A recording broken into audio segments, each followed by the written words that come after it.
Estamos de volta aqui com Bendita Hora, essa tarde abençoada. Eu tenho certeza que você que está em casa, aliás, beijinho para minha esposa, Neia, tá lá em casa, lá em Pindamonhangaba. Gente, como eu amo a minha cidade, gente. É uma família da minha mãe inteirinha de Pindamonhangaba. Tem meu primo, o Tarcísio Júnior, e o filhinho dele, o Neto, que são super fã do Bendita Hora. Mandar um beijo para eles também. Então, o Tarcísio Júnior e o Neto, que é o filho dele, que é o Tarcísio Neto. Olha lá, um abraço do Pindamonhangabense aqui, viu? Aliás, estou muito feliz com a minha cidade, que está progredindo demais, gente. Ô, cidade boa de morar. Então, um abraço para você, meu amor, minha querida esposa Neia, mas também para todos vocês de Pindamonhangaba que estão me acompanhando agora. Gente, o papo hoje aqui é sobre bullying, tá bom? O bullying é uma coisa que acontece, é real. Nossos filhos estão nessa fase, estão nas escolas, às vezes até na faculdade. Aliás, eu vou fazer uma pergunta. O trote na faculdade não devia ser considerado um super bullying? Porque, cara, eu não consigo entender e cada vez está ficando mais violento. Pessoas estão se machucando mesmo. E eu vejo pessoas... Podemos enquadrar isso também? Porque tem pessoas que eu vejo que, assim, que evitam, perdem as 2, 3 primeiras semanas de aula na faculdade, que é um tempo grande, para passar o trote, que eles falam, o período de trote, e já aí quando começar mesmo o período de aula. Existem trotes extremamente violentos. Nós tivemos relatos de pessoas que foram internadas por trotes violentos, né? Então, agora, a maioria das faculdades estão em reuniões, enfim, estão fazendo aquele trote solidário, o trote realmente que leva a alguma coisa, né?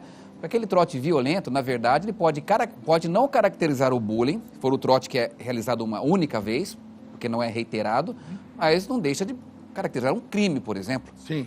É uma violência, né? Uma violência, então tem que tomar muito cuidado. Eu também sou contra os trotes violentos de faculdade, porque tem que tomar um cuidado. Mas tem alguns bem legais, igual assim, de combinar com a pessoa que tem... Sim, do alimento. Do alimento e passar num orfanato, numa creche, Isso, são coisas que aí são legais. Tanta coisa boa que a gente pode De novo, fazer, quanta né? coisa boa e a gente tentava fazer do lado negativo. Ainda mais que a pessoa que conseguiu chegar na faculdade, seja numa federal, seja numa particular, seja numa estadual, enfim, ela conseguiu, são poucos que conseguem. É para ser comemorada, é uma coisa tão, é uma vitória tão grande, né? Chegar numa faculdade, depois poder se formar, se tornar um profissional, né, no meio dessa sociedade. Acho que a gente podia começar a virar essa chave. E se a gente muitas vezes não fala sobre isso, a gente não coloca esse conceito novo. Amei, doutora Adriana, quando falou de psicologia positiva. Eu vou pesquisar muito sobre isso. Pode deixar, pode ir passando também. E vou te solicitar muito, porque, gente, todos nós temos algo muito positivo. Desde que eu conheci o Juliano, por exemplo, né? Nem me lembro mais como foi. Tempo, né? Já faz um tempinho. A gente começa a conhecer pessoas que, em todos os segmentos da sociedade, além da sua especialização, traz o seu jeito de ser. Agregador, simpático, artístico, deixando o ambiente mais leve. Acho que todos nós deveríamos investir. Se você está investindo nas suas qualidades, você se sente melhor. Até aquela pessoa que é mais tímida, de repente, eu tenho uma realidade, dificuldade com número, tal. Eu trabalhei muito tempo em empresa. Aí tinha meus colegas que eram engenheiros. Eu falei, olha, eu estou com uma ideia na cabeça, eu sei que isso dá para medir, mas eu não sei como medir, me ajuda. Aí a gente sentava e desenvolvia um projeto junto muito legal. Eu pegava a minha habilidade de criar um negócio com outro que conseguia colocar em número o que eu estava querendo. Então, era perfeito. Olha aí, tanto é que o livro foi escrito a 3 mãos. 2 advogados e um delegado. Correto. Unimos força e como colocar tanta coisa que ficou de fora deste, né? Mas para que o que está no livro hoje é um compilado, é uma leitura rápida, né? O que é o bullying, do que é o cyberbullying. A gente fala dos aspectos criminais aqui também, né? Quais são os impactos jurídicos? Olha, dependendo do que você causar a outra pessoa, você pode estar ali capturado no Código Penal, artigo 138, 139, 140, injúria, calúnia, difamação e responder por isso. Pode cair numa lesão corporal de um ato de bullying, pode incidir uma lesão corporal. É um caso de uma escola no interior que o aluno era vítima diariamente de socos, rasteiras, enfim, ele caiu, quebrou o braço. Houve aí uma lesão corporal, fora o cunho indenizatório, né? Que a pessoa pode entrar na justiça e falar, teve um dano moral aí. E aí?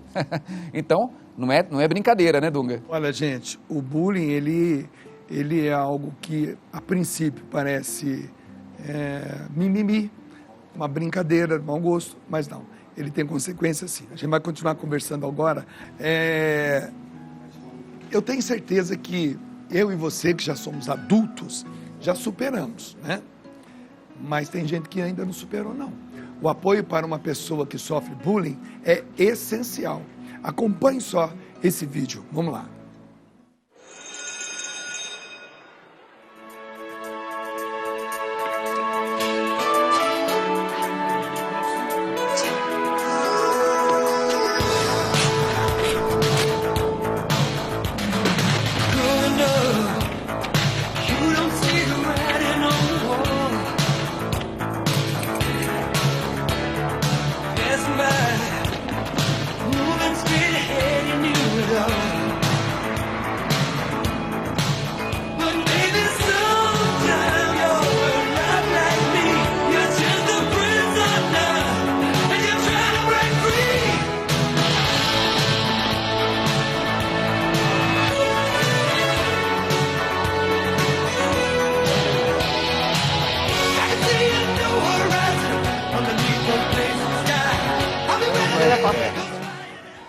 Sensacional, gente.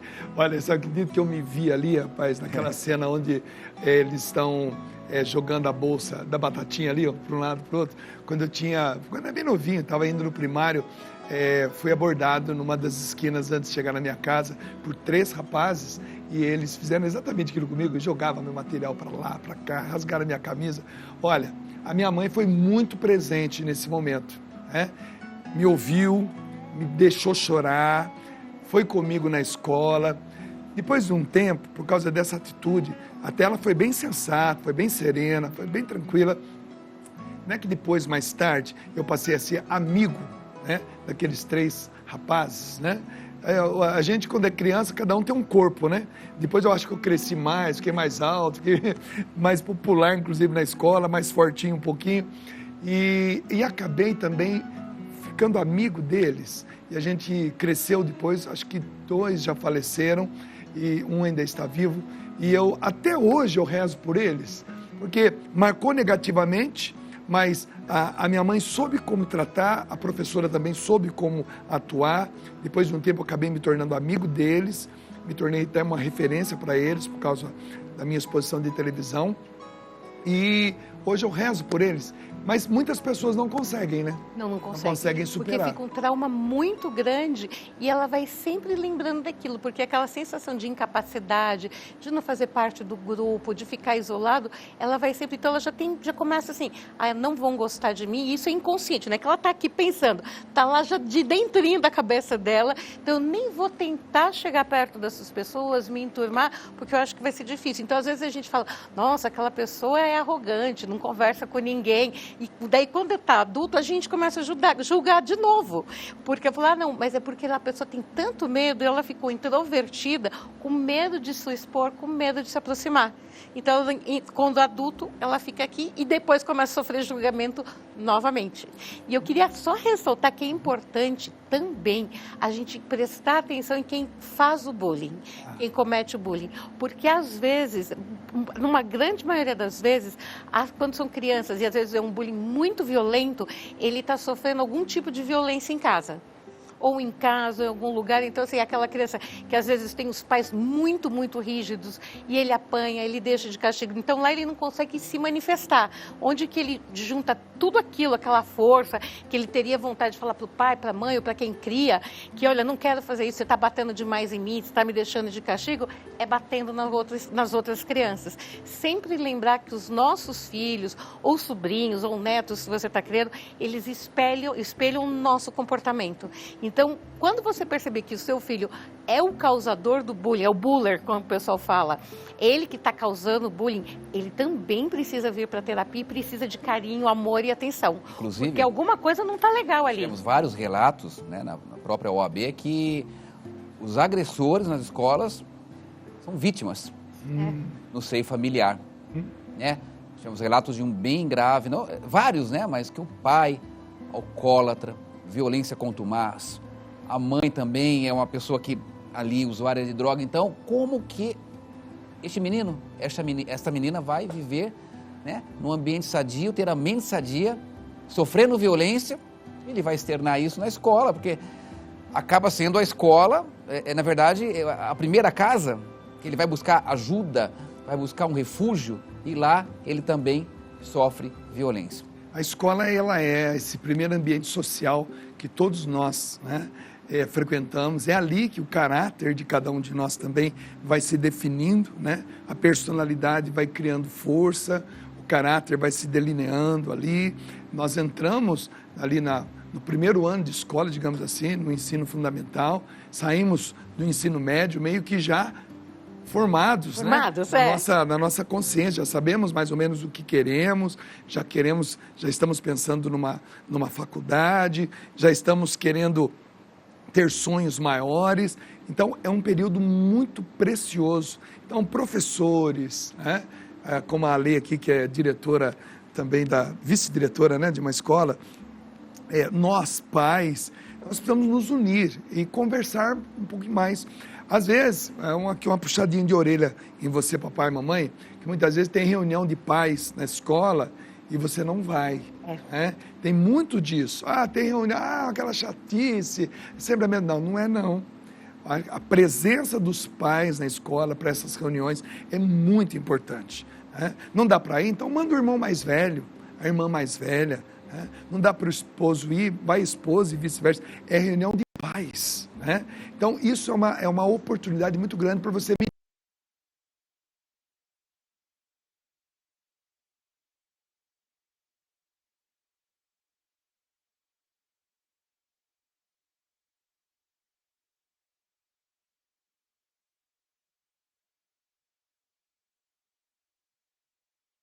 tem de ser presença e acompanhar isso. Eu acho que hoje eu sou uma pessoa um pouco mais resolvida que a média, e eu me sinto assim verdadeiramente, porque a escola que eu estudei no meu ensino fundamental é EPG Mário Tavares. Lá em Pindamonhangaba? Em Pindamonhangaba, no bairro da Vila São Benedito. Eu me lembro que na minha época, até mais ou menos a 8ª série, naquela época, a escola não tinha muro, era uma cerca de morões e arame farpado. Ela cercada. Então, o meu pai descia na hora do recreio, né? E ela dá uma olhada. E levava o meu pão com ovo e o meu suco de groselha. Então, imagina você estudando e na hora do recreio você vai para a beira da cerca ali e vem seu pai descendo o morro com pão embrulhado num papel de pão, já meio molhadinho por causa do óleo ali do ovo que foi, né, frito na hora, e um copo de suco de groselha. Imagine isso todo dia. Imagine isso na minha vida. Qual foi isso, a influência disso na minha vida? Então, meus irmãos, eu sei que isso é praticamente impossível para os pais fazerem hoje. Mas, de alguma forma, você precisa participar da vida do seu filho, né? Dessa vida acadêmica do seu filho, podemos dizer assim. É muito importante. Bom, quem já sofreu bullying sabe o que fala. Veja esses depoimentos. Vamos lá. Primeira aula de educação física do 2º grau. Eram 2 professoras, aí elas estavam pesando os alunos e falando, fazendo algum comentário sobre o peso, que a pessoa tinha que melhorar, não sei o quê. Quando chegou minha vez, eu era o mais gordinho da sala, eu subo na balança, dá 105 quilos. Ela vira pra mim e fala: meu Deus do céu, você é um obeso mórbido, com 15 anos você tá pesando isso. Eu tinha 1,87 m, cara. Não tem como se eu tava acima do meu peso, eu tava 15 quilos acima do meu peso, que seja. Eu acho que não é certo você falar isso pra ninguém. Aí aquele dia, o que aconteceu? Eu virei o obeso mórbido da sala, né? Teve uma aluna que fez um blog pra falar mal. Ela falou mal de, se eu não me engano, 17 alunos e 3 professores. Tipo, ela expôs uma coisa que não era da conta dela e que me afetou. E eu lembro que ela falou coisas de pessoas, como por exemplo de um menino negro, que ela falou que ele comia lixo, só porque ele era negro. É isso aí. Infelizmente, as pessoas são até criativas para poder colocar apelido ou fazer. Olha a gravidade disso. Isso tem desdobramentos muito fortes na vida das pessoas. Esse livro, ele também é escrito, por exemplo, para professores lerem, para pessoas que estão nesse dia a dia da criança poderem se orientar? Justamente. Principalmente professores, gestores, educadores, pais, alunos.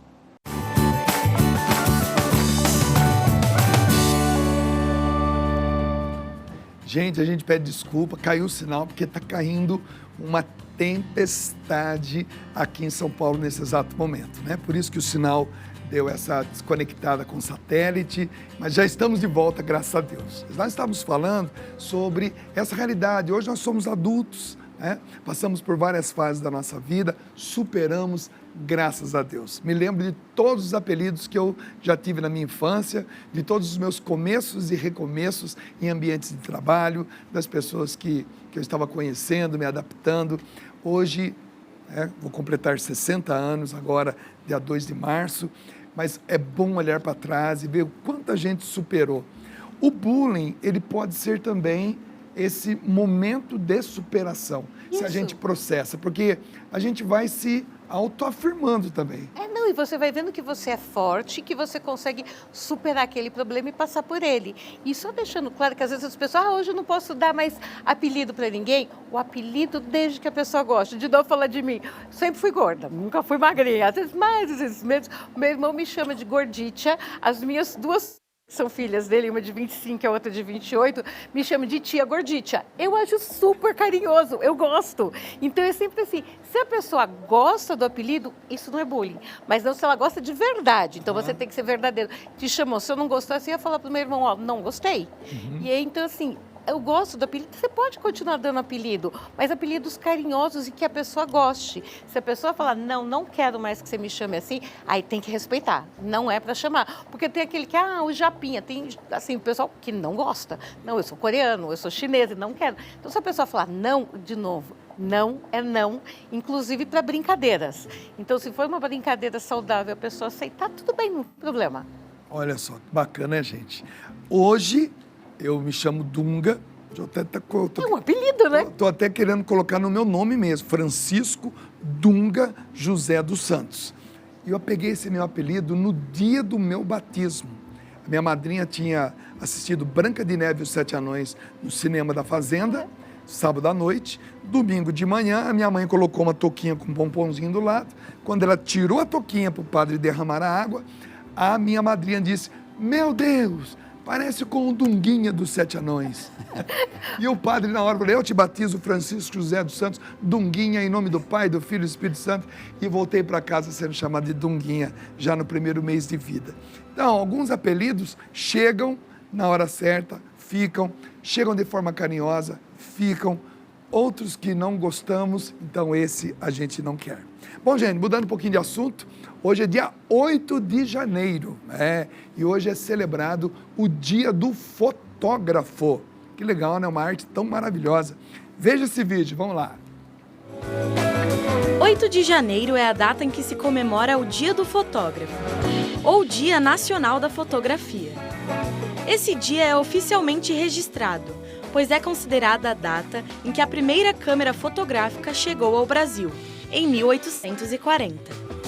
A função desse dia é celebrar o profissional que tem a capacidade de misturar técnicas de luz, enquadramentos e ângulos, juntamente com a sensibilidade que a profissão exige.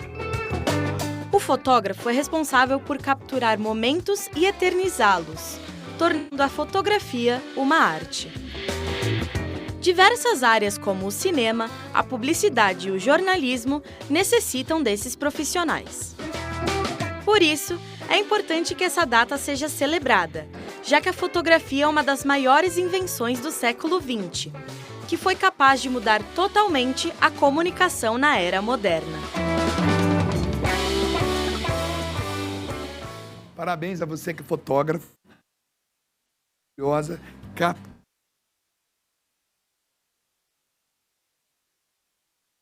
12, 24, 36 poses, né? Ficava aflito para ver logo a revelação. Hoje é tudo muito mais rápido, né? Mas parabéns a você que é profissional dessa área. Amo, adoro ver fotos em casa, uma caixa enorme de fotos. Enfim, essa arte deve ser valorizada mesmo. Bom, meus queridos, vamos começando assim, fazer aqui o nosso, encaminhando para o nosso finalzinho, mas, doutora Adriana, para quem está nos vendo agora em casa, o que seria assim, uma boa palavra, principalmente para o pai, para a mãe, em relação aos filhos, para que, se o bullying vier, o filho está preparado? Eu acho que é fortalecer a autoestima dele. E como que a gente fortalecendo? Vendo as qualidades reais. Não vai inventar, por exemplo, eu não sei cozinhar. Nossa, a comida está ótima, Adriana. Não vou fazer comida boa. Então, de verdade, você sempre falando das qualidades que a pessoa tem, o que é legal, o que ela faz de bem, de melhor. Isso fortalece a autoestima da criança e daí ela vai ser um adulto com autoestima elevada. E se vem um bullying dessa forma, ela sozinha vai conseguir lidar com ele. E vai conseguir até se impor. Falar, não gostei, vamos parar por aqui. Então ela vai sofrer menos. Então cabe aos pais orientarem e sempre elogiarem, que às vezes, mas o elogio está implícito, eu preciso dar bronca, puxar a orelha. Não, você precisa elogiar também quando a pessoa, tudo que ela fizer bem feito, você precisa lembrar de elogiar. Olha só que legal, hein? Que dica, hein? E olha, nossos filhos, a gente já os ama, assim, de graça, né?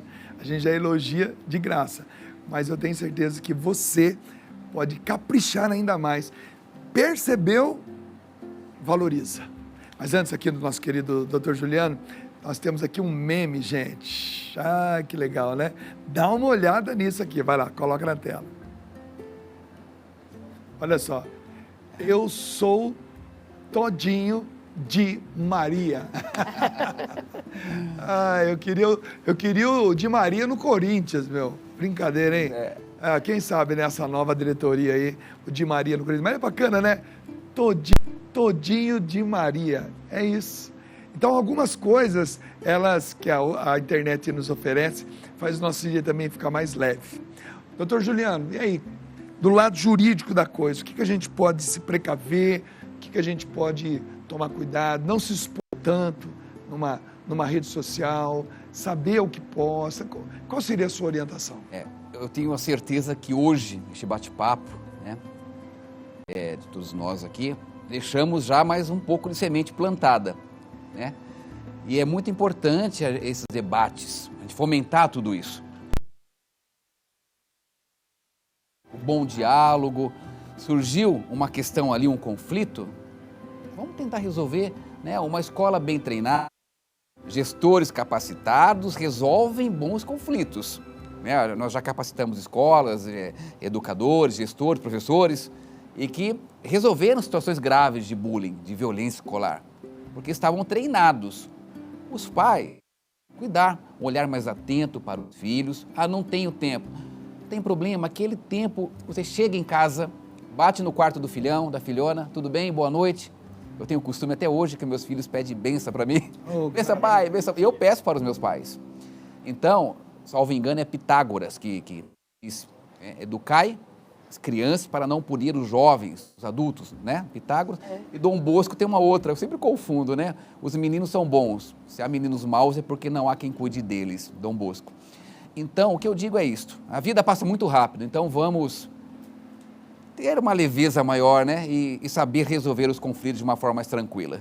E olha, eu vou querer, mais uma vez, convidá-los ao meu programa à noite no Acredite, toda sexta-feira. E eu vou querer falar, doutora, mais sobre essa psicologia positiva. Vamos pra cá, eu venho com o maior prazer. Maravilha. Olha, Deus abençoe vocês. Amém, obrigada. Por aceitarem o nosso convite. Sei que quem está em casa aproveitou demais, é um presente que nós damos a vocês aqui na Rede Vida de Televisão. Até amanhã, se Deus quiser, em mais um Bendita Hora. E hoje a gente se vê ao vivo no programa Batismo de Fogo.